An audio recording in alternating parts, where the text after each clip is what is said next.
So எல்லாருக்கும் ஒரு பெரிய ஹாய். இன்னைக்கு நம்ம பார்க்க போறது ஒரு பயங்கரமான கல்ட் ஃபிலிம். இந்த மூவியை பத்தி வெளியே விசாரிச்சு பாத்தீங்கன்னா எல்லாருமே புகழுவாங்க. ஏன்னா அந்த அளவுக்கு இந்த மூவி வேற லெவல்ல இருக்கும். அதுவும் இந்த மூவியோடைய மெயின் கேரக்டர் தான் இந்த உலகத்தோடைய பெஸ்ட் டானே. சோ ஒரு கேங்ஸ்டர் மூவியை பிடிச்சவங்களுக்கு மட்டும்தான் இந்த மூவி பிடிக்கணும் கிடையாது, நார்மல் ஆடியன்ஸ்க்கு இந்த மூவி ரொம்ப பிடிக்கும். அதோட இது மஸ்ட் வாட்ச் மூவி வேற. இந்த உலகத்துடைய டாப் ரேட்டட் மூவிஸ்ல இது 2வது இடத்துல இருக்கு. சோ இன்னைக்கு நம்ம பார்க்க போற படம் என்னன்னா 1972 வருஷத்துல பிரான்சிஸ் ஃபோர்ட் கொப்பாலாவுடைய இயக்கத்துல ரிலீஸ் ஆன தி காட் ஃபாதர்ன்ற ஒரு கேங்ஸ்டர் மூவியை பத்தி தான் பார்க்க போறோம். 1945 வருஷத்துல அமெரிக்காவோட பெஸ்ட் டான் யாருன்னா அது வீட்டோ தான். நீங்க எவ்வளவு பெரிய ஆளா இருந்தாலும் சரி, உங்க அப்பனுக்கே அப்பன் தான் இவரு, அதனாலேயே இவரை தி காட் ஃபாதர்னு சொல்லுவாங்க. இன்னைக்கு காட் ஃபாதரோட பொண்ணு கானியோடைய வெட்டிங் டே. சோ அதனால ஃபங்க்ஷன்லாம் நடக்குது, நிறைய பேர் வந்திருக்காங்க. நம்ம காட் ஃபாதருக்கு மொத்தமா 4 பசங்க. பெரியவர் சன்னி, அதுக்கப்புறமா ஃப்ரெடோ, அடுத்தது மைக்கேல், கடைசியா தான் இப்ப வெட்டிங் நடந்துகிட்டு இருக்கிற கானின்ற அந்த பொண்ணு. காட் ஃபாதருடைய பையன் மைக்கேல்ன்றவருக்கு அவங்க அப்பா பண்ற பிசினஸ்ல அவ்வளவா இன்ட்ரெஸ்ட் இல்ல. சோ அதனால அவங்க அப்பாவை விட்டு தனியா தான் இருக்கான். அதோட மைக்கேலுக்கு ஒரு கேர்ள் ஃப்ரெண்டும் இருக்கா, அவ கூடவே தான் மைக்கேல் சுத்திக்கிட்டே இருப்பாரு. சோ வெட்டிங்கும் நடக்குது, எல்லாருமே வந்து ஜாலியா டான்ஸ் ஆடி என்ஜாய் பண்றாங்க. காட் ஃபாதருடைய பொண்ணோட வெட்டிங் இன்னைக்கு அவர் ஃப்ரீயா இருக்கணும், ஆனா இன்னைக்கு கூட அவர் பிஸி தான். நிறைய பேர் லைனா வந்து அவரை பார்க்க ஆரம்பிக்கிறாங்க. ஒருத்தர் வந்து என்னோட பொண்ணை ஒருத்தர் அபியூஸ் பண்ணிட்டான், அவ முகத்திலேயே அடிச்சு தாடையெல்லாம் உடைச்சிட்டாங்க, நான் அவனுங்க மேல கேஸ் கொடுத்தா எந்த சாட்சியும் இல்லாததுனால அவங்க வெளியே வந்துட்டாங்க, நான் எவ்வளவு பணம் வேணாலும் கொடுக்குறேன், அவனுங்களை சாகடிக்கணும் இப்படின்னு அவர் சொல்றதெல்லாம் காட் ஃபாதர் பொறுமையா உட்காந்து கேட்டுக்கிட்டே இருக்காரு. காட் ஃபாதருக்கு கேட்ஸ்னா ரொம்ப பிடிக்கும். சோ கையில ஒரு கேட்டை கூடவே வச்சுக்கிட்டு உனக்கு நான் ஹெல்ப் பண்ண முடியாது அப்படின்னு சொல்றாரு. ஏன் என்னாச்சு, ஏன் எனக்கு ஹெல்ப் பண்ண மாட்டீங்க, நீ ஃபர்ஸ்ட் என்ன பார்க்க வந்திருக்கணும், ஆனா நீ போலீஸை பார்த்திருக்க, அதோட நீ காசை கொடுத்தா உனக்காக கொல்றதுக்கு நான் ஒன்னும் கூலி கிடையாது, எனக்கு ஒன்னு ரொம்ப வருஷமா தெரியும், இது வரைக்கும் ஹெல்ப்னு சொல்லி என்கிட்ட வந்ததே கிடையாது, அவ்வளோ ஏன் என் கூட ஃப்ரெண்டா கூட நீ பழகினதே கிடையாது, ஆனா இப்போ என்கிட்ட வந்து ஹெல்ப் கேட்கற, ஆனா என்னோட ஃப்ரெண்ட்ஷிப் உனக்கு தேவைப்படல, ஆனா நீ காசு கொடுத்தா உனக்காக கொலை பண்ற ஒரு கொலைகாரனா தான் தெரியறல இப்படின்னு காட் ஃபாதர் சொன்ன உடனேயுமே ஐயோ என்ன மன்னிச்சிருங்க ப்ளீஸ், எனக்கு உங்க ஃப்ரெண்ட்ஷிப் வேணும் காட் ஃபாதர் அப்படின்னு சொல்லிட்டு காட் ஃபாதருடைய கையில முத்தத்தையும் கொடுக்குறாரு. இப்படி கெஞ்சி கேட்டதுக்கு அப்புறம் தான் காட் ஃபாதர் ஹெல்ப் பண்ணவே ஒத்துக்கிறாரு. இதுக்கு நீ காசுலாம் எதுவும் தர வேணாம், ஆனா என்னைக்காச்சும் ஒரு நாள் உன்னோட ஹெல்ப் எனக்கு தேவைப்படும், அன்னைக்கு நீ ஹெல்ப் பண்ண அது போதும் அப்படின்னு சொல்லிட்டு அவருக்கு ஹெல்ப் பண்ணவும் ஆரம்பிக்கிறாரு. அவரோட பொண்ணை அபியூஸ் பண்ண அந்த 4 பேரையும் போட்டு தள்ள ஆளுங்களையும் அனுப்புறாரு. இந்த காட் ஃபாதருக்கு கவர்மெண்ட்ல இருந்து நிறைய பேர் தெரியும், போலீஸ், ஜட்ஜஸ் எல்லாருமே. அவங்களும் இந்த ஃபங்க்ஷனுக்கு வந்திருக்காங்க. வர முடியாதவங்க சாரி காட் ஃபாதர் எங்களால வர முடியலன்னு சொல்லி லெட்டர்ஸையும் கிஃப்டையும் அனுப்பியிருக்காங்க. காட் ஃபாதருக்கு நிறைய நம்பிக்கையானவங்க இருக்காங்க. அதுல ஒருத்தர் தான் லூகா ப்ரோசி. அவரும் காட் ஃபாதரை மீட் பண்ணி உங்க பொண்ணுடைய வெட்டிங்க்கு என்ன கூப்பிட்டதுக்கு ரொம்ப தேங்க்ஸ்னு சொல்றாரு. அதோட காட் ஃபாதருக்கு ஒரு பர்சனல் லாயரும் இருக்காரு, அவரோட பேரு டாம். அவரும் கிட்டத்தட்ட காட் ஃபாதருடைய பையன் மாதிரி தான். சோ ஜாலியா நடந்துகிட்டு இருக்கிற அந்த வெட்டிங்க்கு ஜானின்னு ஒருத்தர் வராரு. அவர் ரொம்ப ரொம்ப பாப்புலரான சிங்கர். அவர் இவ்வளவு பெரிய சிங்கர் ஆனதுக்கு ரீசனே காட் ஃபாதர் தான், நிறைய ஹெல்ப் பண்ணிருக்காரு. சோ ஜானி அந்த வெட்டிங்க்கு வந்து அங்க மணமக்களை வாழ்த்தி பாட்டெல்லாம் பாடுறாரு. அதுக்கப்புறமா காட் ஃபாதரையும் மீட் பண்றாரு. முன்ன மாதிரி இல்ல, மக்கள் முன்னாடி என்னோட மவுஸ் ரொம்ப குறைஞ்சிருச்சு, அதை திரும்ப நான் கொண்டு வரணும்னா ஒரு பெரிய ப்ராஜெக்ட் ஒன்று போய்கிட்டு இருக்கு, அதுல மட்டும் நான் ஹீரோவா நடிச்சேன்னு வச்சுக்கோங்களேன், நான் விட்ட இடத்த திரும்பவும் பிடிச்சிப்பேன், ஆனா அந்த ப்ரொடியூசர் அந்த படத்துல என்ன சேர்த்துக்கவே மாட்டான், எனக்கு என்ன பண்றதுன்னு தெரியல காட் ஃபாதர்னு சொல்லி காட் ஃபாதர் முன்னாடி அந்த ஜானின்றவர் அழ ஆரம்பிக்கிறாரு. காட் ஃபாதர் எழுந்து ஜானி அடிக்க ஆரம்பிக்கிறாரு. டேய் நீ என்ன பொம்பளையா, நீ ஆம்பளடா, போயிட்டு உன் ஃபேமிலியோட ஒரு மாசம் ரெஸ்ட் எடு, அந்த படத்துல நீ தான் நடிக்க போறேன்னு அவர் சொல்றாரு. ஒரு மாசமா, ஆனா 1 வீக்ல அந்த படத்தோட ஷூட்டிங் ஆரம்பிக்க போகுது. ஜானி ஜானி என்னை பத்தி இன்னும் நீ புரிஞ்சுக்காம இருக்கியே, நான் நினைச்சேன்னா அந்த படத்தை அடுத்த வருஷம் ஆரம்பிக்கிற மாதிரி கூட பண்ண முடியும், ஏன்னா நான் காட் ஃபாதர் மறந்துட்டியா, நீ போயிட்டு என்ஜாய் பண்ணு, எல்லாத்தையும் நான் பாத்துக்கிறேன் அப்படின்னு சொல்றாரு. சோ வெட்டிங்கும் நல்லா போய்கிட்டு இருக்கு. காட் ஃபாதர் என்ன பண்றாருன்னா அவருடைய லாயர் டாம்ன்றவரை கலிபோர்னியாவுக்கு அனுப்புறாரு. அங்கதான் அந்த ப்ரொடியூசர் இருக்காரு. ஜானுக்காக அந்த ப்ரொடியூசர் கிட்ட பேசுறதுக்காக டாம் போறாரு. ஆனா ப்ரொடியூசர் அந்த டாம் சொல்ற எதையும் கேட்கற மாதிரியே இல்ல, நீங்க எவ்வளவு பெரிய ஆளா வேணா இருந்துக்கோங்க, அந்த ஜானிக்கு என் படத்துல வாய்ப்பே கிடையாதுன்னு சொல்லிடுறாரு. அப்புறம் உங்க இஷ்டம்னு சொல்லி டாம் அங்க இருந்து போயிடுறாரு. அதுக்கப்புறமா அந்த ப்ரொடியூசருக்கு தெரிய வருது இப்ப வந்துட்டு போன அந்த டாம்ன்ற லாயர் காட் ஃபாதரோட ஆளுன்னு சொல்லி. சோ பயந்துகிட்டு திரும்பவும் டாமை கூப்பிட்டு நீங்க காட் ஃபாதரோட லாயர்னு சொல்லக்கூடாதா, எனக்கு அவர் மேல ரொம்ப பெரிய மரியாதை இருக்கு, ஆனா அந்த ஜானி ரொம்ப மோசமானவன் அப்படின்னு சொல்லி பேசிக்கிட்டு வந்துகிட்டே இருக்காங்க. அப்ப அந்த ப்ரொடியூசர் அவருடைய ஃபேவரட்டான ஹார்ஸை காட்டுறாரு. அது ஒரு பிளாக் ஹார்ஸ். இந்த குதிரையை நீங்க நினைச்சே பார்க்க முடியாத அளவுக்கு காசு கொடுத்து வாங்கியிருக்கேன், அந்த அளவுக்கு இந்த குதிரை ரொம்ப ரொம்ப ஸ்பெஷலானது எனக்கு, இந்த குதிரை என்னோட உயிர் மாதிரின்னு சொல்லிட்டு 2 பேருமே சாப்பிட ஆரம்பிக்கிறாங்க. இங்க பாருங்க டாம், காட் ஃபாதர் எவ்வளவு பெரிய ஆள்னு எனக்கு தெரியும், ஆனா ஜானியை கண்டிப்பா என்னோட படத்துல சேர்த்துக்கவே முடியாது, ஒரு புது நடிகையை நான் இன்ட்ரோ பண்ணலாம்னு நினைச்சேன், அந்த பொண்ணுக்கு டான்ஸ் பாட்டு எல்லாமே கத்து கொடுத்தோம், பல லட்சம் செலவு பண்ணோம், ஆனா அந்த ஜானி ஈஸியா வந்து அந்த பொண்ணுடைய வாழ்க்கையவே கெடுத்துட்டான், இந்த மாதிரி ஒருத்தனை எப்படி என்னோட படத்துல நான் சேர்த்துக்க முடியும் அப்படின்னு அந்த ப்ரொடியூசர் சொல்றாரு. டாம் எல்லாத்தையுமே கேட்டுக்கிட்டு சோ ஃபைனலா என்ன சொல்றீங்க, உங்க படத்துல ஜானியே சேர்க்க மாட்டீங்க அதானே, நான் போய் காட் ஃபாதர் கிட்ட சொல்றேன், முடிவை அவரே எடுக்கட்டும்னு டாம் அங்கிருந்து கிளம்பி போயிடுறாரு. ப்ரொடியூசரும் ஒரு பயத்தோடவே வீட்டுல போயிட்டு தூங்குறாரு. அடுத்த நாள் ஆகுது. ப்ரொடியூசர் தூக்கத்துல இருந்து கண்ணை முழிச்சு பார்க்கும்போது அவருடைய கை ஃபுல்லா பிளட்டா இருக்கு, அவருடைய பெட்டே ஃபுல்லா பிளட்டா இருக்கு. இந்த ப்ரொடியூசருக்கு எதுவும் புரியல, என்ன ஃபுல்லா பிளட்டா இருக்குன்னு சொல்லி பெட்ஷீட்டை எடுத்து பார்த்தா உள்ள அவருடைய ஃபேவரட்டான ஹார்ஸ் இருக்குல்ல, பிளாக் ஹார்ஸ், அதோடைய தலையை கட் பண்ணி வச்சிருக்காங்க. இதை பண்ணது காட் ஃபாதருடைய ஆளுங்க தான் ப்ரொடியூசருக்கு தெரியும். ப்ரொடியூசர் அப்படியே கத்துறாரு பயங்கரமா. இந்த நேரத்துல காட் ஃபாதரை பார்க்கறதுக்காக ஒரு ட்ரக் டீலர் வராரு. எங்க பாருங்க சார், எங்களுக்கு $1 மில்லியன் பணம் வேணும், இந்த அளவுக்கு பணத்தை உங்களால தான் கொடுக்க முடியும், அதோட உங்களுக்கு பொலிட்டிக்கலாவும் நிறைய பேர் தெரியும், அவங்களுடைய ஹெல்ப்பும் எங்களுக்கு வேணும். ஸோ நீங்க இன்வெஸ்ட் பண்ணீங்கன்னா ஒரே வருஷத்துல உங்களுடைய லாபம் $4 மில்லியன் இருக்கும். ஆனா காட் ஃபாதர் இதுக்கு ஒத்துக்கவே இல்லை. ஏன்னா கேஷினோ, சூதாட்டம் இதெல்லாம் ரொம்ப நார்மலான விஷயம், ஆனா ட்ரக் டீலிங்ன்றது ரொம்ப பெரிய விஷயம். இதனால பொலிட்டிக்கலா காட் ஃபாதர் கூட ஃப்ரெண்ட்ஷிப்பா இருக்கிற எல்லாருமே பிரிஞ்சு போக வாய்ப்பு இருக்கு. ஸோ என்னால முடியாதுன்னு காட் ஃபாதர் பேசிக்கிட்டு இருக்கும் போதே சடனா காட் ஃபாதருடைய பையன் சன்னின்றவரு, அவருக்கு இந்த ட்ரக் டீலிங்ல கொஞ்சம் இன்ட்ரெஸ்ட் வருது, அதனால நடுவில் பேசுறாரு. ஆனா காட் ஃபாதர் தடுத்துறாரு. நாங்க இதுல இன்ட்ரெஸ்டா இல்லைன்னு சொல்லி அந்த ட்ரக் டீலரையும் அனுப்பிடுறாங்க. ஸோ அவர் போனதுக்கு அப்புறம் காட் ஃபாதர் அவருடைய பையன் சன்னி கிட்ட, நான் பேசும்போது குறுக்க யாரும் பேசக்கூடாது, அதோட நீ என்ன நினைக்கிறேன்னு நம்ம ஆளுங்களை தவிர வேற யாருக்கும் தெரியக்கூடாது இப்படின்னு சன்னி கிட்ட சொல்றாரு. அப்போ ஒரு பெரிய பொக்கே வருது, அது ஜானி கிட்ட இருந்துதான். அந்த ப்ரொடியூசருடைய ஹார்ஸ் தலையை வெட்டினாங்கல்ல, அதுக்கு பயந்துகிட்டு அந்த ப்ரொடியூசர் ஜானிக்கு வாய்ப்பை கொடுத்திருக்காரு. அந்த ஜாலியில தான் ஜானி இந்த பொக்கே அனுப்பியிருக்காரு. இப்போ இந்த இடத்துல காட் ஃபாதருக்கு ஆப்போசிட்டா இன்னொரு கேங் இருக்கு.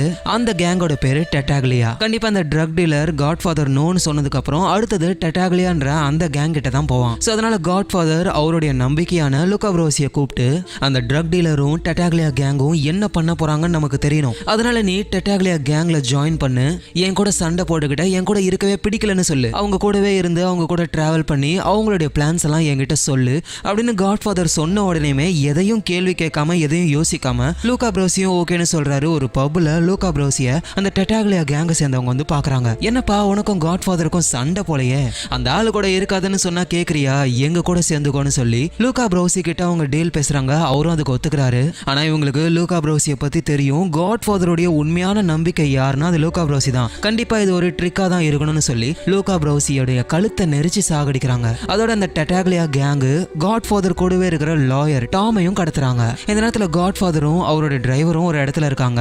காட் ஃபாதர் அவருடைய வீட்டுக்காக ஃப்ரூட்ஸ் எல்லாம் வாங்கிக்கிட்டு இருக்கும்போது 2 பேர் காட் ஃபாதரை பார்த்து வேகமா ஓடி வராங்க. அதை பார்த்த இவரும் வேகமா காருக்குள்ள போக ட்ரை பண்றாரு. ஏன்னா உள்ளதான் கன் இருக்கு. பட் அதுக்குள்ள பின்னாடி வந்து அவங்க 2 பேருமே காட் ஃபாதரை ஷூட் பண்றாங்க. அவர் உடம்புல நிறைய புல்லட் படுது. காட் ஃபாதருக்கு டிரைவரா இருப்பார்ல, அவருடைய கன்னை எடுத்து அவங்கள ஷூட் பண்ணலான்னு பார்த்தா அந்த கன்னை கீழே போட்டுறாரு. அந்த கேப்பை யூஸ் பண்ணி அந்த 2 பேர் தப்பிச்சு போயிடுறாங்க. ஸோ இந்த ஷூட்டிங்னால காட் ஃபாதருடைய உயிர் போகிற நிலைமைக்கு போயிடுறாரு. இந்த விஷயம் நியூஸ் பேப்பர்ல எல்லாம் வருது. இதை கேர்ள் ஃப்ரெண்ட் கூட சுத்திக்கிட்டு இருக்கிற காட் ஃபாதருடைய பையன் மைக்கேல் பாக்குறாரு. உடனே வேகமா அவருடைய அண்ணன் சன்னிக்கு கால் பண்ணி அப்பாவுக்கு என்ன ஆச்சுன்னு சொல்லி கேட்கும்போது அப்பாவோட நிலைமை ரொம்ப மோசமா இருக்கு, நீ சீக்கிரம் வான்னு சொல்றாரு. ஊரு ஃபுல்லாவே காட் ஃபாதர் செத்து போயிட்டாருன்ற விஷயம் பரவிக்கிட்டே வருது. இந்த நேரத்துல காட் ஃபாதருடைய லாயர் டாம கடத்திட்டு போயிருப்பாங்களே, அவரு கிட்ட அந்த ட்ரக் டீலர் பேசுறாரு. நான் எப்படி நல்லவன் மாதிரி உங்ககிட்ட வந்து பொறுமையா பேசினேன், ஆனா காட் ஃபாதர் ஒத்துக்கவே இல்லை. இப்ப காட் ஃபாதரை நாங்க சாகடிச்சிட்டோம். சோ காட் ஃபாதர் செத்ததுக்கு அப்புறம் அவருடைய பையன் சன்னி தான் லீடர் ஆவான். சன்னிக்கு என்னோட டீல் ரொம்ப பிடிச்சிருக்கு, அவன் பேச வந்தான், காட் ஃபாதர் தான் தடுத்துட்டாரு. நீ இப்போ ஒரு நல்ல லாயரா நடந்துக்கணும், சன்னிய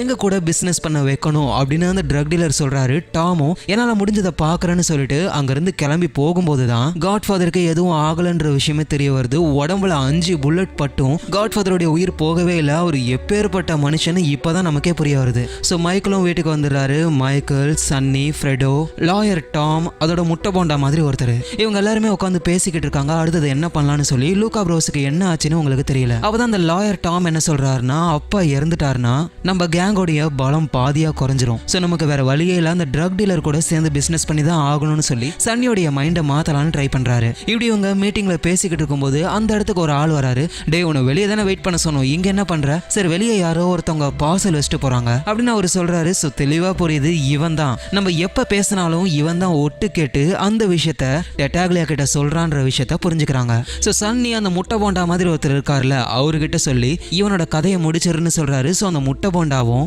இவங்க டீம்லயே ஸ்பையா இருக்கிற ஒருத்தரை தூரமா கூட்டிட்டு போயிட்டு போட்டு தள்ளுறாங்க. இந்த மைக்கேலுக்கு அவங்க அப்பா பண்ற விஷயங்கள்லாம் பிடிக்காது. சோ அதனால ஒதுங்கியே இருப்பாரு. ஆனா இப்ப அவங்க அப்பாவோட உயிருக்கே ஆபத்து. சோ அதனால அவங்க அப்பா கூடவே இருக்கணும்னு ஆசைப்படுறாரு. சோ அதுக்காக நான் எங்க அப்பா கூடவே இருக்க போறேன்னு சொல்லி அவரு லவ் பண்ற அந்த பொண்ணு பிரேக்கப் பண்ணிட்டு காட் ஃபாதரை பார்க்கறதுக்காக அவர் ஹாஸ்பிட்டலுக்கு வராரு. அங்க பார்த்தா ஒரு பாதுகாப்பும் இல்ல, ஒரு காட்ஸ் இல்ல, இவங்க கேங்கோடைய ஆளுங்க யாருமே இல்ல. சோ இதெல்லாம் பார்த்த மைக்கேல் காட் ஃபாதர் இருக்கிற அந்த ரூமுக்கு போயிட்டு அங்க இருக்கிற டெலிபோன்ல சன்னிக்கு கால் பண்றாரு. என்ன இங்க ஒரு காட்ஸ் கூட கிடையாது, யாராச்சும் உள்ள வந்து அப்பாவை ஏதாவது பண்ணா என்ன பண்றது? எனக்கு எதுவும் தெரியாது மைக்கேல், இரு நான் வரேன் அப்படின்னு சன்னி சொல்றாரு. மைக்கேலுக்கு இப்ப என்ன பண்றதுன்னு தெரியல. ஏன்னா காட் ஃபாதரை சாகடிக்க நிறைய பேர் காத்துக்கிட்டு இருக்காங்க.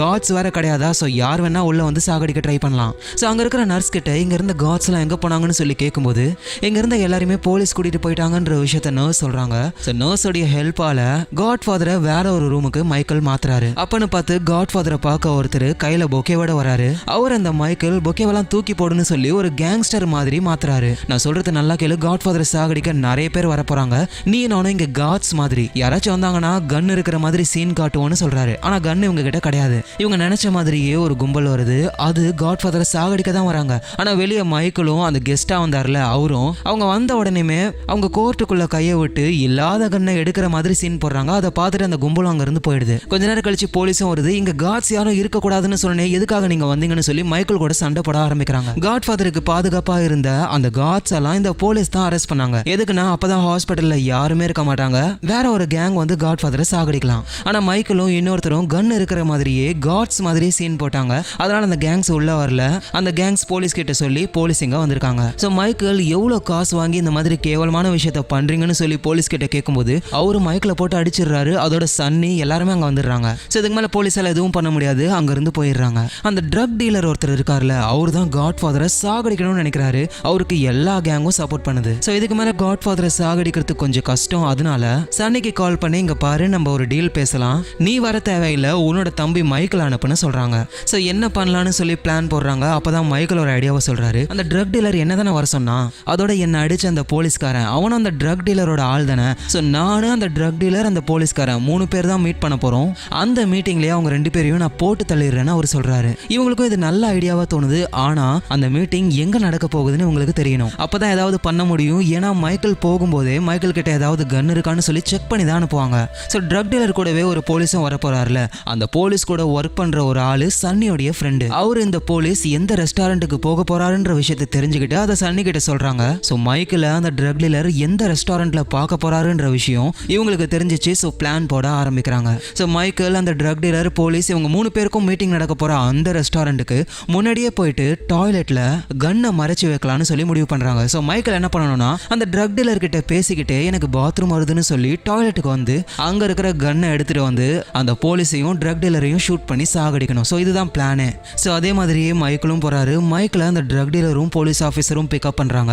பின்னாடி மைக்கேலோட ஆளுங்க, காட் ஃபாதரோட ஆளுங்க வரக்கூடாதுன்னு சொல்லி வண்டியை அப்படி திருப்பி இப்படி திருப்பி ஸ்கிட் அடிச்சுலாம் ஓட்டுறாங்க. சோ ஒரு வழியா மைக்கேல் பிளான் பண்ண அதே ரெஸ்டாரண்ட்டுக்கு தான் வராங்க. அங்க எல்லாருமே சாப்பிட்டுக்கிட்டே டீல் பேசுறாங்க. மைக்கேல், நான் உங்க அப்பாவை சாகடிச்சிருக்க கூடாது, அவரு நம்ம எல்லாருக்கும் காட் ஃபாதர் மாதிரி, ஆனா என்ன பண்றது, அவர் என்னோட டீலுக்கு ஒத்து வரவே இல்லை. அதே மாதிரி மைக்கேல், ஒரு போலீஸா இருந்துகிட்டு நான் உன்னை அடிச்சிட்டேன், என்ன பண்றது, நீயும் ரொம்ப ஓவரா பேசுனேன்னு அந்த போலீஸும் சொல்றாரு. சோ மைக்கேல் பொறுமையா அவங்க பேசுறதெல்லாம் கேட்டுட்டு எனக்கு பாத்ரூம் வருதுன்னு ரெஸ்ட் ரூம் வரைக்கும் போயிட்டு வரேன்னு சொல்லிட்டு போகும்போது அந்த ட்ரக் டீலர் அவரு தடுக்கிறாரு. உங்ககிட்ட ஏதாவது கன் இருக்கான்னு சொல்லி ஃபுல்லா செக் பண்ணி பாக்குறாரு. மைக்கேல் கிட்ட எந்த கன்னும் இல்ல. சரி இப்ப போன்னு சொல்லி அனுப்புறாங்க. சோ மைக்கேல் நேரா பாத்ரூமுக்கு போயிட்டு அங்க ஒளிச்சு வச்சிருக்கிற அந்த கன் எடுக்கிறாரு. சோ அதை எடுத்து அவருடைய உடம்புல ஒளிச்சு வச்சுட்டு திரும்ப உட்காந்து அந்த ட்ரக் டீலர் கிட்டையும் போலீஸ் கிட்டையும் பேசிக்கிட்டு இருக்காரு. அசந்த நேரம் பார்த்து கன் எடுத்து நெத்தி பொட்டுலயே 2 பேருக்கும் பொட்டுன்னு வைக்கிறாரு. அந்த போலீஸ்லாம் அப்படியே தொண்டையை பிடிச்சிக்கிட்டு அங்கேயே செத்துட்டான். சோ மைக்கேல் 2 பேரையும் சாகடிச்சுட்டு சீனா அங்க இருந்து வந்துடுறாரு. சோ இதுக்கு மேல மைக்கேல் இந்த ஊர்ல இருக்க கூடாது, அதனால இட்டாலிக்கு போக ஆரம்பிக்கிறாரு. இவங்க போலீஸை சாகடிச்சிருக்காங்க, ட்ரக் டீலரை சாகடிச்சிருக்காங்க. இதனால எல்லா கேங்குமே காட் ஃபாதருடைய கேங்குக்கு ஆப்போசிட்டா ஆக ஆரம்பிக்கிறாங்க. ஆனா இருந்தாலும் காட் ஃபாதருடைய லாயர் டாம் இருக்காருல, அவருக்கு தெரிஞ்ச பிரஸ் கிட்ட எல்லாம் சொல்லி இந்த ட்ரக் டீலருக்கும் போலீஸுக்கும் ஒரு லிங்க் இருக்கு அப்படின்னு சொல்லி அந்த போலீஸ் மேல ஒரு பேட் இமேஜை கிரியேட் பண்றாரு. அதனால கொஞ்சம் ப்ராப்ளம் சால்வ் ஆகுது. சோ ஹாஸ்பிட்டல்ல இருக்கிற காட் ஃபாதருக்கும் கொஞ்சம் உடம்பு சரியாகுது. இதுக்கு மேல வீட்லயே வச்சு ட்ரீட்மெண்ட்டை பண்ணிக்கலாம். சோ காட் ஃபாதரை வீட்டுக்கு கூட்டிட்டு வராங்க. காட் ஃபாதரை பாக்குறதுக்காக எல்லாருமே அவ்வளோ பேர் வராங்க. சோ எல்லாரும் போனதுக்கு அப்புறம் டாமும் சன்னியும் காட் ஃபாதர் கிட்ட விஷயத்த சொல்ல ஆரம்பிக்கிறாங்க. உங்களை சாகடிக்க பிளான் பண்ண அந்த ட்ரக் டீலரும் அந்த போலீஸும் இறந்து போயிட்டாங்க. இதனால ப்ராப்ளம் வர மாதிரி இருந்தது. ஆனா நமக்கு தெரிஞ்ச பிரஸ் மூலியமா ப்ராப்ளத்தை லைட்டா சால்வ் பண்ணியாச்சு. கொஞ்சம் கொஞ்சமா சரியாயிட்டே வருது.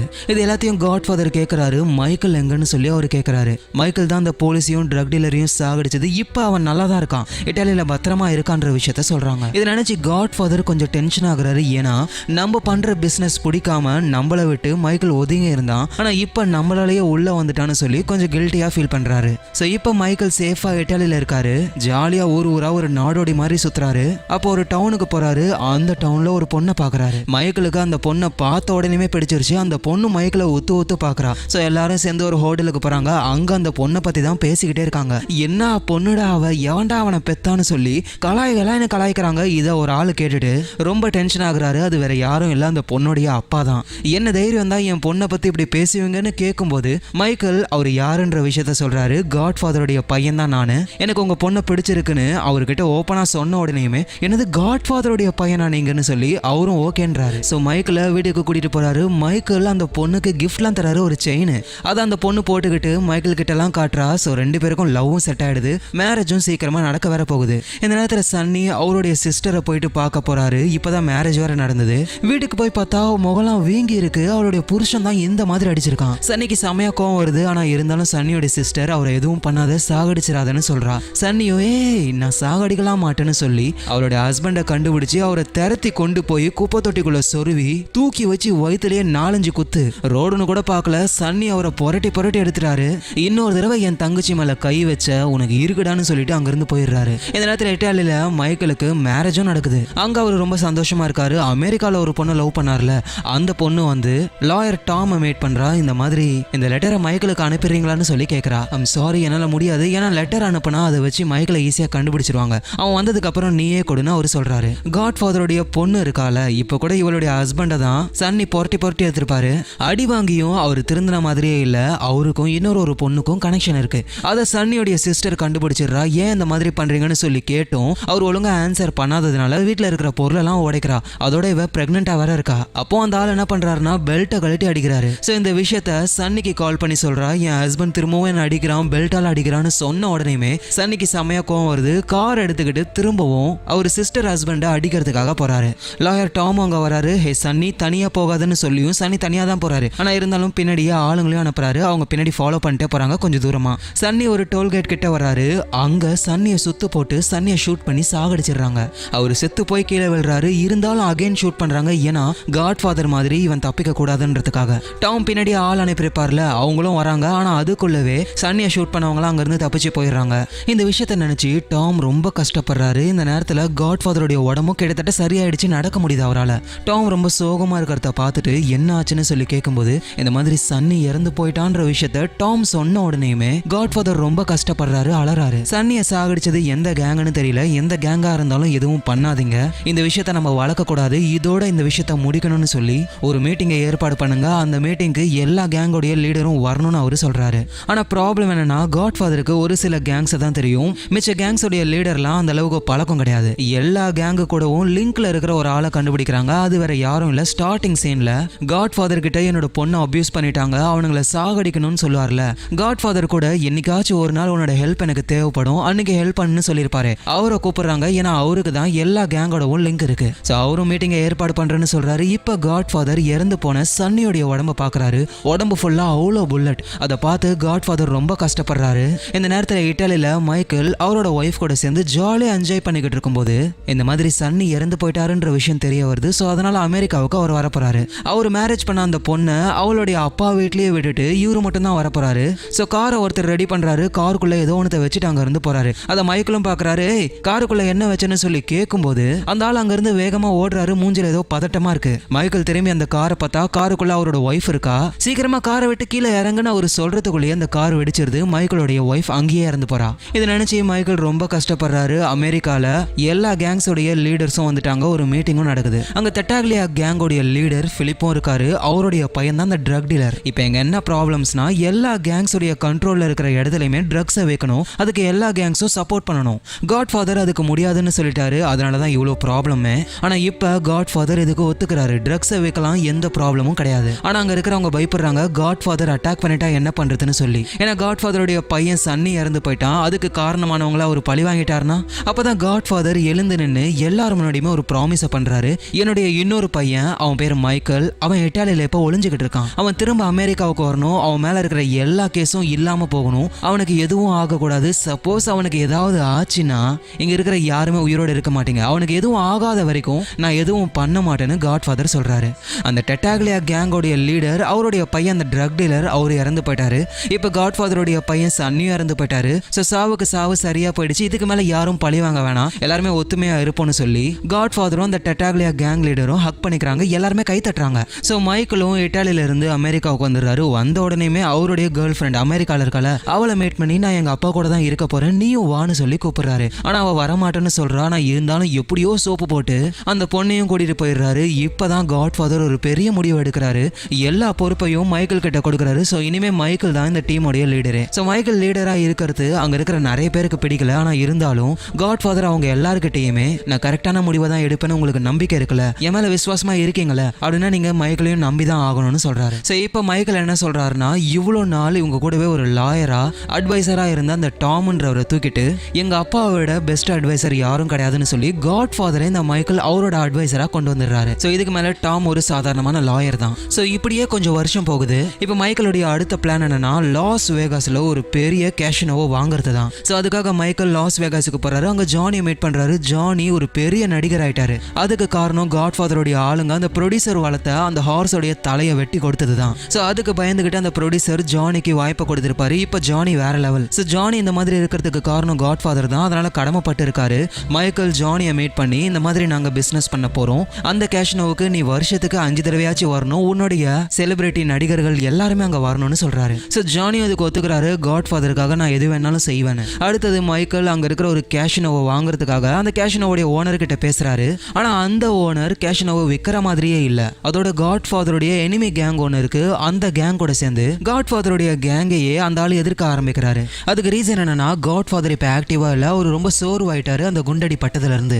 ஸோ மைக்கேலும் வீட்டுக்கு வந்துடுறாரு. மைக்கேலுக்கும் அவருடைய கேர்ள் ஃப்ரெண்டுக்கும் மேரேஜ் ஆகி ஒரு குழந்தையே இருக்கு. மைக்கேல் கிட்ட காட்ஃபாதர் நிறைய விஷயங்களை சொல்றாரு, இந்த வேலையை இப்படி பண்ணு, அந்த வேலையை அப்படி பண்ணுன்னு நிறைய விஷயங்கள் சொல்றாரு. ஆனா மைக்கேல், அப்பா நான் ஆல்ரெடி அதெல்லாம் பண்ணிட்டேன், நீங்க கொஞ்சம் ரெஸ்ட் எடுங்கப்பான்னு சொல்றாரு. நமக்கு பிடிக்காத கேங்ஸ் நிறைய பேர் இருக்காங்க, அவங்க உன்னை சாகடிக்கிறதுக்கு ஃபர்ஸ்ட் அவங்க உங்க கூட மீட்டிங்கை தான் அரேஞ்ச் பண்ணாங்க, உனக்கு நம்பிக்கையானவன் தான் வந்து உங்ககிட்ட மீட்டிங்கை பத்தி பேசுவான், அதை உண்மை நினைச்சு நீ அந்த மீட்டிங்க்கு போனா அங்கேயே உன்னை சாகடிச்சிருவாங்க. அதோட மைக்கேல், இந்த பிசினஸ் சன்னியோ இல்ல ஃப்ரெடோவை தான் பாத்துக்கணும்னு நினைச்சேன், நீ வரவே கூடாதுன்னு நினைச்சேன், ஏன்னா உன்னோட லைஃப் ஸ்டைலே வேற, ஆனா நானே நீ உள்ள வர மாதிரி பண்ணிட்டேன், நான் மன்னிச்சிருன்னு சொல்லி கேட்கிறாரு. அதெல்லாம் ஒன்றும் இல்லப்பா, ஃப்ரீயா விடுங்க, நம்ம இழந்ததெல்லாம் திரும்ப பிடிப்போன்னு மைக்கேல் சொல்றாரு. ஸோ கொஞ்சம் வருஷம் போகுது. மைக்கேலுடைய பையனும் கொஞ்சம் பெருசாயிடுறான். காட்ஃபாதர் அந்த பையன் கூட சேர்ந்து ஜாலியா விளையாடிக்கிட்டு இருக்காரு. அப்போ ஹார்ட் அட்டாக் வந்து காட்ஃபாதர் அங்கேயே இறந்து போயிடுறாரு. ஸோ காட்ஃபாதருடைய ஃபியூனரல் நடக்குது. அங்க மற்ற கேங்கை சேர்ந்தவங்களும் வராங்க. காட்ஃபாதர் சொன்ன மாதிரியே மைக்கேலுக்கு நம்பிக்கையான ஒருத்தரை வச்சு ஒரு மீட்டிங்கை ஏற்பாடும் பண்றாங்க. மைக்கேலுக்கு கிளீனா தெரியும் நம்மள கொல்றதுக்காக தான் மீட்டிங்கை ஏற்பாடு பண்றாங்கன்னு சொல்லி, நான் மீட்டிங்க வரேன், ஆனா செரமோனி ஃபங்க்ஷன் இருக்கு, அதை முடிச்சதுக்கு அப்புறம் வரேன்னு சொல்றாரு. ஸோ மைக்கேலுடைய சிஸ்டர் கானி இருக்காங்களா, அவங்களுக்கு பிறந்த குழந்தைக்கு ஞானஸ்தானம் நடந்துகிட்டு இருக்கு. அந்த ஃபங்க்ஷன்ல மைக்கேல் இருக்கும் பொழுது மற்ற கேங்ஸோட லீடர்ஸ்லாம் கொஞ்சம் அசால்ட்டா இருப்பாங்க. அதை யூஸ் பண்ணி ஆளுங்களை அனுப்பி மற்ற 5 கேங்கோடைய லீடர்ஸை காலி பண்றாரு. அதுவும் அவங்க எதிர்பார்க்காத டைம்ல லிஃப்ட்ல இருந்து வரும்பொழுது காலி ஆகுறாங்க, மசாஜ் பண்ணிக்கிட்டு இருக்கும்போது காலி ஆகுறாங்க. இப்படி ஒவ்வொரு கேங்ல இருக்கிறவங்களையும் போட்டு தள்ளிக்கிட்டே இருக்காங்க. இவன் மைக்கேலுக்கு எதிராக எந்த கேங்குமே கிடையாது, இருக்கிற எல்லா கேங்கும் காலி. மைக்கேல் கிட்ட வந்து, மைக்கேல் உன்னை அந்த கேங் லீடர் பார்க்கணுமான்னு மைக்கேலுடைய நம்பிக்கையான ஆள் ஒருத்தர் வந்து பேசுவார்ல, அவரும் ஆக்சுவலா மைக்கேலை சாகடிக்கணும்னு தான் இந்த மீட்டிங்கே ஏற்பாடு பண்ணியிருக்காரு. ஸோ அவரையும் நல்லா வச்சு செய்யறாங்க. அடுத்தது மைக்கேல் சன்னி செத்ததுக்கு யாரு காரணம்னு சொல்லி விசாரிச்சு பார்க்கறாரு. அதுக்கு காரணம் யாருன்னா, அவருடைய சிஸ்டரோட ஹஸ்பண்ட் தான். அவருக்கும் இன்னொரு பொண்ணுக்கும் கனெக்ஷன் இருக்கிற மாதிரியே சன்னியோடைய சிஸ்டரை கோவப்படுத்தி ஒரு சண்டையை உருவாக்கி சன்னி அங்கிருந்து தனியா வர மாதிரி பண்ணி வர வழியில மற்ற கேங்கோடைய ஹெல்ப்பால சன்னியை சாகடிச்சிருப்பாங்க. ஸோ அதனால மைக்கேல் எதுக்காக சன்னி சாகிற மாதிரி பண்ணன்னு சொல்லி அவருடைய சிஸ்டர் ஹஸ்பண்ட் கிட்ட பேசுறாரு. நாலாம் பண்ணலன்னு சொல்லி அவர் கொஞ்சம் நெக்கலா தான் பதில் சொல்றாரு, ஏன்னா மற்ற கேங்கோடைய சப்போர்ட் அவருக்கு இருக்கு. அப்பதான் மைக்கேல் ஒரு விஷயத்தையே சொல்றாரு, உனக்கு சப்போர்ட் பண்ணிக்கிட்டு இருக்கிற மற்ற கேங்லாம் இப்ப கிடையாது, எல்லா கேங்கோடைய லீடரையும் நான் சாகடிச்சிட்டேன். ஸோ லீடர் இல்லைன்னா அந்த கேங்குள்ளேயே சண்டை போட்டு தன்னால பிரிஞ்சிருவாங்க. ஸோ இதுக்கு மேல காட்ஃபாதருடைய இந்த கேங் அடிச்சுக்க யாருமே கிடையாது இப்படின்னு மைக்கேல் சொன்ன உடனேயுமே மைக்கேலுடைய சிஸ்டர் ஹஸ்பண்டுக்கு சுத்தமா தாங்கிக்கவே முடியல, அழ ஆரம்பிக்கிறாரு. சரி நீ கவலைப்படாத, உன்னை சாகடிச்சு என்னோட தங்கச்சியை நான் விதவியாக்க விரும்பல, இதுக்கு மேல நீ அவளை பார்க்கவே கூடாது, வேற எங்கேயாச்சும் போயிட்டு பொழைச்சிக்கோன்னு சொல்லி லாஸ் வேகாஸுக்கு அனுப்புறாரு. அவரும் எல்லாத்தையும் பேக் பண்ணி கிளம்புறாரு. ஆனா மைக்கேலுடைய ஒரு ஆள் அவரை சாகடிச்சிடுறாரு. என்னதான் இவன் தங்கச்சியுடைய ஹஸ்பண்டா இருந்தாலும் சன்னியை சாகடிச்சதுக்கு இவனுக்கு தண்டனை கிடைச்சே ஆகணும்னு சொல்லி சாகடிச்சிடுறாங்க. இப்படி அவர் இறந்து போனதுனால அவருடைய ஒய்ஃப், அதாவது மைக்கேலுடைய சிஸ்டர், வேகமா மைக்கேல் கிட்ட ஓடி வந்து பயங்கரமா கத்துறாங்க, என் ஹஸ்பண்ட் எதுக்காக சாகடிச்ச, சன்னி அவர் சாகடிச்சவராகவே இருந்தாலும் என் முகத்துக்காக அவரை விட்டுருக்கலாம்னு சொல்லி அழ ஆரம்பிக்கிறாங்க. மைக்கேலுடைய ஒய்ஃப் சமாதானப்படுத்த வராங்க, என்ன விடு, இந்த நியூஸ் பேப்பரை பாரு, உன் ஹஸ்பண்ட் எவ்வளவு பேரை சாகடிச்சிருக்கானு, அதோட என்னுடைய ஹஸ்பண்டையும் சாகடிச்சிட்டான்னு சொல்றாங்க. மைக்கேலும் சமாதானப்படுத்த ட்ரை பண்றாரு. ஆனா அவருடைய சிஸ்டர் சமாதானம் ஆகவே இல்லை. கொஞ்சம் கொஞ்சமா அவ சரியாயிடுவான்னு சொல்லி அவங்கள அனுப்பிடுறாரு. அடுத்தது மைக்கேலுடைய ஒய்ஃப் அவ சொன்னதெல்லாம் உண்மையானு சொல்லி கேட்கறா. பிசினஸை பத்தி கேட்காதுன்னு உங்ககிட்ட நிறைய தடவை சொல்லியிருக்கேன், ஆனா திரும்ப திரும்ப அவ கேட்டுக்கிட்டே இருக்கா. மைக்கேல் டென்ஷன் ஆகுறாரு. சரி ஓகே, இந்த ஒரு தடவை மட்டும் என் பிசினஸை பத்தி நீ கேட்கலான்னு மைக்கேல் சொன்ன உடனேயுமே மைக்கேலுடைய ஒய்ஃப் அவ சொன்னதெல்லாம் உண்மையானு சொல்லி கேட்கறா. அவ சொன்னது எதுவும் உண்மை கிடையாது, அவ ஏதோ வளர்றா. அப்பதான் மைக்கேலுடைய ஒய்ஃபே கொஞ்சம் காம் ஆகுறாங்க. சரி நான் குடிக்க ஏதாவது கொண்டு வரேன்னு சொல்லி போறாங்க. அவ சொன்னதெல்லாம் உண்மைதான், எல்லாரையும் நான் தான் சாகடிச்சுன்னு இவர் சொன்னார்னா தேவையில்லாம அவருடைய பர்சனல் லைஃப் பாதிக்கும். அதனால ஒரு பொய்யை சொல்லி அவருடைய பர்சனல் லைஃபை அவர் காப்பாத்திக்கிட்டாரு. ஸோ காட் ஃபாதரை ஷூட் பண்ணதுக்கு அப்புறம், அவர் இறந்ததுக்கு அப்புறம் இந்த கேங்கே ரொம்ப ரொம்ப வீக் ஆயிடுச்சு. ஆனா இப்போ மைக்கேலால இந்த கேங் தான் இப்ப நம்பர் 1ல இருக்கு. அதனால இங்க இருக்கிற எல்லாருமே மைக்கேலுடைய கையை கிஸ் பண்ணி அவர் அடுத்த காட் ஃபாதரா பாக்குறாங்க. ஸோ இதுக்கு மேல மைக்கேலும் ஒரு காட் ஃபாதர் தான். ஸோ மைக்கேல் கூட ஏதோ ஒரு விஷயம் பேசுறதுக்காக அந்த டோரை க்ளோஸ் பண்றாங்க. இதை மைக்கேலுடைய ஒய்ஃபும் பாக்குறா. அவளுக்கு கிளீனா தெரியுது மைக்கேல் நம்ம கிட்ட போய் சொல்லியிருக்காரு, அவரு தான் எல்லாரையும் சாகடிச்சது, இப்ப அவருடைய அப்பா மாதிரி ஒரு காட் ஃபாதரா ஆயிட்டாருன்னு மைக்கேலுடைய ஒய்ஃபுக்கு புரிய வருது. இந்த இடத்துலயே காட் ஃபாதர் இந்த படம் முடியுது. இப்போ இந்த படத்துடைய இன்ட்ரெஸ்டிங் ஃபேக்ட்ஸ் எல்லாம் பார்க்கலாம். இந்த படத்துல ஒரு சீன்ல சன்னி அவருடைய சிஸ்டரோட ஹஸ்பண்டை போட்டு அடிப்பார்ல நடு ரோட்ல, அந்த சீனை மட்டும் 4 நாள் எடுத்திருக்காங்க. எவ்வளோ டேக் போயிருக்கும் யோசிச்சு பாருங்க. மனுஷன் உதையா வாங்கியிருப்பாரு.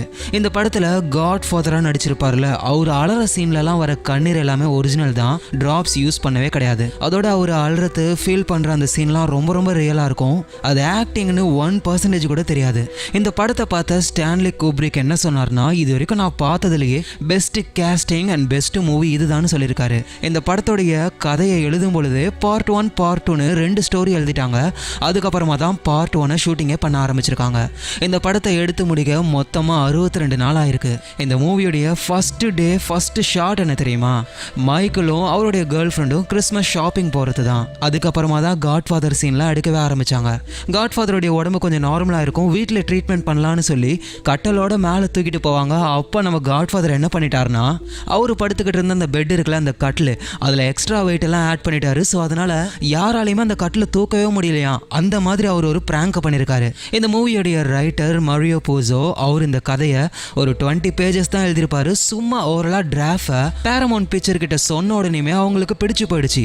20 பேஜஸ் தான் எழுதியிருக்காரு. அப்போவே இந்த படத்துக்கான ரைட்ஸ் அவங்க வாங்கிட்டாங்க. இந்த படத்துக்கு மொத்தமாக 3 ஆஸ்கார் கிடைச்சிருக்கு. Best picture, best actor and best ரைட்டிங்க்கு. ஸோ இதுதான் இந்த படத்துடைய முழு கதை. இந்த படம் உங்களுக்கு பிடிச்சிருக்கும்னு நினைக்கிறேன். பிடிச்சிருந்ததுன்னா கீழே கமெண்ட் பண்ணுங்க.